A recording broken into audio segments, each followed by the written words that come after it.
Hi everybody, I'm Lisa from Gardening at the Haven, and I just really want to introduce you a little bit to my videos. I'm going to take you all the way through from starting by seed to planting in the garden. This is our garden, and there's still a lot of work that has to be done.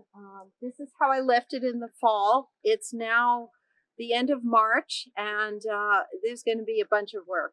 But this garden here, it's kind of a U-shaped, and it's big enough to feed a family of 4. There's just 2 of us, so I do a lot of canning and preserving, which is also something that I'm going to be teaching you on my channel. But I want to show you a few things that are already in the garden right now. One is garlic. That's planted in the fall, and I want to show you how that has started to come up. So we'll go over to the little bit of the garlic patch. So with garlic, I planted this in November. Usually I like to get it in October, but this year it took me a little bit and I planted it in November. And you can see the 2 rows of garlic are definitely coming up and sprouting. And so we're going to have a good garlic harvest. Garlic is usually harvested the end of June into early July. But we'll be looking at it later as it starts to come up a little more.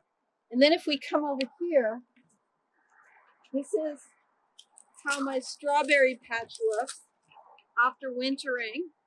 There's a lot of work that needs to be done, which I will be starting to do, and I will show you how to do. But you can see they survive the winter really well. Strawberries do really well for about 4 years. Then you pull them up and put new fresh strawberries down. But anyway, we'll have a lot of excitement to share this whole season in my garden with Gardening at the Haven. Thank you.